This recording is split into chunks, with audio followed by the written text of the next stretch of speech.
Hey guys, what's up? It's Rygar the Destroyer, and today we're going to be taking a look at Jerome from Wave 2 of the Mattel 6 Inch Halo line.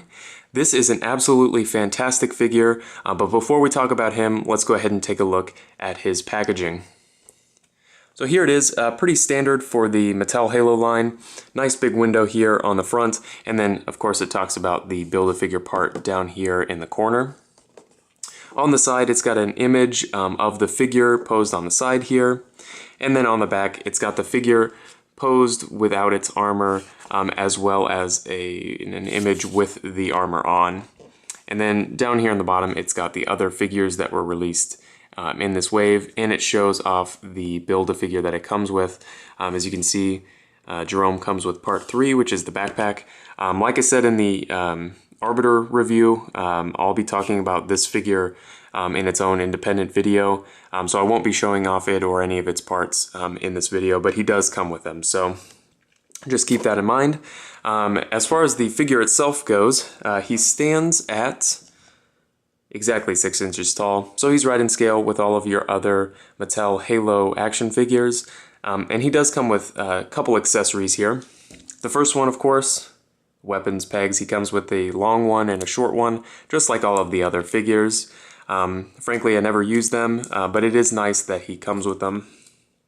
Then his primary weapon here is the shotgun, if I can get it to focus here, which is nicely detailed and does have a little bit of metallic paint on it. I wish it had more paint, of course, as always, but it does look nice, and the little bits of silver paint do look nice on there.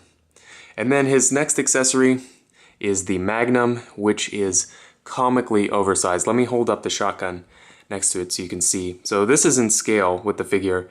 Here's the Magnum.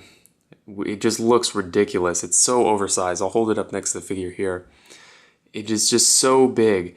I don't understand why Mattel has to make some of the weapons so large, because they can clearly make them in scale. Like the shotgun is perfectly in scale with the figure, but this Magnum just looks ridiculous. So I don't know why they insist on doing that.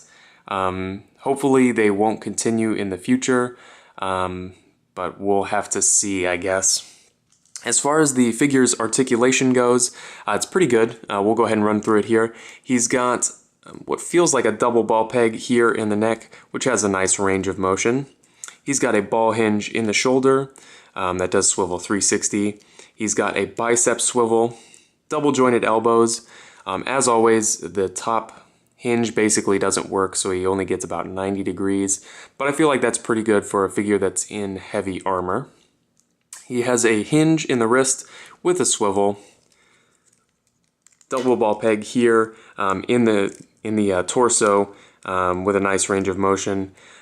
T-jointed hips with a nice range, of course, thigh swivel, double jointed knees, again, great range of motion there, as well as a hinged ankle and an ankle rocker. So, as you notice there, his armor does pop off, just like all of the other Mattel figures.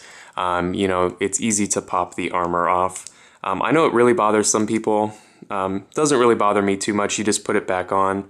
One other thing I want to mention is that they have gone away from the slipper shoes that they had in the first wave and gone to molded, one-piece molded feet, which I really, really like. And overall, I think that this figure looks absolutely fantastic. I think it's actually my favorite one that they've released so far, probably because I just love the kind of classic style Halo character. Even though this is like the Halo Wars design, it reminds me a lot of the Halo 3 and Halo Reach Spartans, which I really like. And hopefully, if we're lucky, we'll get some of the Halo Reach and Halo 3 designs for some characters, because I would absolutely love to have a Halo, Halo 1, 2, and 3 Master Chief, as well as some Noble Team characters.